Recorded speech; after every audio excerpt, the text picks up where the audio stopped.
Welcome to the Explainer. Today, we're doing something really cool. We're doing a complete system teardown of the manifestation framework outlined in our source material. Specifically, we're looking at the mechanics and the vulnerabilities of what's called the creative process. If you've ever found yourself wondering why simply thinking positive thoughts doesn't literally just magically drop $1 million into your bank account, well, you're absolutely in the right place. We're going to treat this philosophical framework exactly like a piece of software. We're auditing its code and hunting for those structural bugs identified in the text. Okay, let's dive into this. To ground this abstract topic into a highly structured analysis, here is our system audit agenda. We'll quickly define the Universal Genie interface, break down the three-step subroutine, identify system bugs and user traps, explore the inspired action paradox, dig into critical code vulnerabilities, and finally, deliver the final verdict. Starting off with Section 1, the Universal Genie interface, or treating the universe as a subservient system. So, the core interface logic here operates on a very specific premise. The source material presents the universe not as some mysterious, chaotic void, but literally as an Aladdin's genie. And what does that actually mean for you as the user? It means the system is completely subservient. It shifts your role from passively observing the world, or, just observing your own frequency, to actively issuing commands. In this model, the universe is essentially an operating system just sitting there, waiting for your keystrokes, and it processes those commands without ever questioning the inputs. Moving right along to Section 2, the three-step subroutine. This outlines the core logic of the creative process.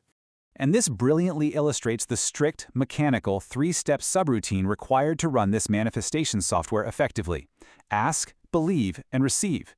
It sounds incredibly simple, right? Almost dangerously simple. But the source material attaches very strict operational parameters to each of these steps, and if you don't execute them precisely, the whole program crashes. Let's audit them one by one. Step 1 is ask. The absolute system requirement here is that you must issue a command, and you've got to write it in the present tense. But here's the critical warning from the source. Clarity is mandatory. If your request is vague or fuzzy in any way, you emit what the text calls a mixed frequency, which inherently returns mixed results. It's literally the ultimate philosophical example of garbage in, garbage out. If you don't know exactly what you want, well, the Genie interface doesn't know what to compile for you. That brings us to Step 2, belief. The system requirement here demands unwavering faith. You've got to act, speak, and think as though the order has already been fulfilled and delivered right to you. But the text reveals a highly sensitive trigger in this step, and that is doubt. Having doubts doesn't just, slow down the process. According to the framework, doubting essentially acts as a hard cancel command. It terminates the entire process on the spot.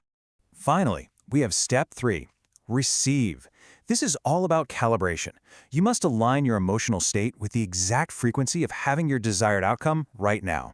The shorthand system requirement here is simply to feel good now.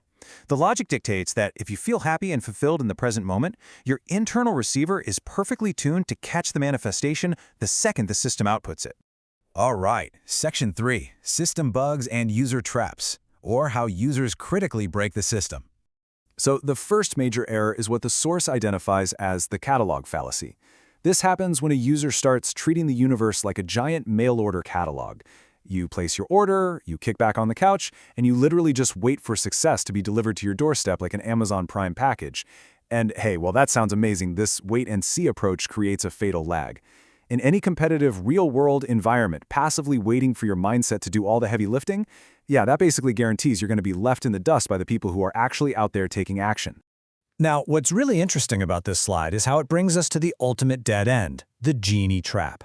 Think about it. A user successfully issues a command, they absolutely believe they have it, successfully changing their internal state, but then they input zero physical actions into the real world.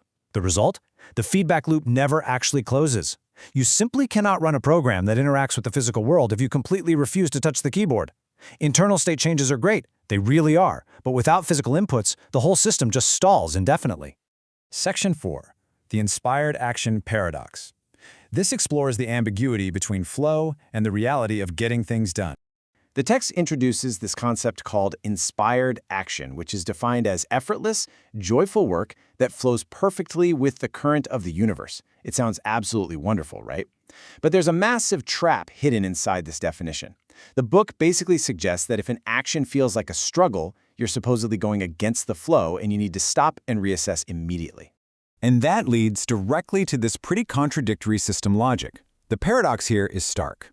On one side, the framework promises you don't need to figure out the how, meaning you don't need a roadmap or a concrete plan. Yet just pages later, it openly admits that action will sometimes be required. It completely fails to clearly define the boundary between grinding out necessary work and taking this magical, inspired action. As a user, you're left completely guessing whether your hard work is a necessary step or a flashing red warning sign that you've somehow broken the universe's flow. Moving into Section 5, Critical Code Vulnerabilities. Time for a technical teardown of these logical errors. So, the crucial point is right here in this specific directive pulled directly from the source material. The how is not your part in the creative process. Let me tell you, this is an incredibly problematic dependency. A structural analysis reveals a massive flaw right here. We'll call it the how dependency error. Whether it's in professional, personal, or creative goals, the how, the execution, the actual strategy, those late nights figuring out the really tough problems, that is exactly where actual value is generated. By instructing users to just ignore the how, the system basically turns you into a passive observer just waiting around for luck. It entirely strips you of the agency required to be the architect of your own life. You're essentially handing over the steering wheel to an invisible system. Furthermore, we have the ambiguity of action. Because the framework frames valid action as only being effortless or joyous, it creates this massive behavioral vulnerability. Think about it. When a user hits the inevitable friction of a real-world project, it isn't joyful, it's hard. But because of the software's logic, the user is going to interpret that difficulty as a sign they're doing it all wrong, which inevitably causes them to just abandon the project entirely. It completely ignores the reality that high-leverage work is very often grueling and distinctly unjoyful, at least in the short term. And honestly, the biggest psychological bug of them all is the Aladdin metaphor anxiety. Remember that subservient genie interface we talked about? Well, the system assumes every single thought is a literal command. That means if you have a stray, intrusive thought, like, I don't know, failing a test or losing your job, the genie logic dictates you've just commanded that failure to manifest. Instead of bringing you peace of mind, this architecture creates a high-pressure, incredibly anxious environment where every single negative thought feels like a system-breaking error that's going to destroy your future. Finally, Section 6, the final verdict. Is this a mindset patch or a strategic failure? Let's move to and see how this builds to our final conclusion. Look, as a pure mindset patch, the creative process is highly effective. It forces clarity, it encourages relentless optimism, and it is a fantastic tool to overcome crippling internal self-doubt. It gets your head in the game for sure. But as a standalone strategic plan, it poses some real functional risks. It completely lacks a mechanism for objective execution. You simply cannot manifest complex success by only managing your internal state. You absolutely have to integrate that positive mindset with high-friction objective execution. Which leaves us to audit our own real-world data. I want you to look back at your own life and the system inputs that got you to where you are right now. The source material insists that when you're on the right track, action feels joyous and effortless. But does that actually align with reality? Ask yourself, does your greatest success truly come from effortless flow, or was it forged in periods of extreme, high-friction effort? Really think about that as you design the architecture of your next big goal. Thanks for joining me on this explainer. I'll see you next time.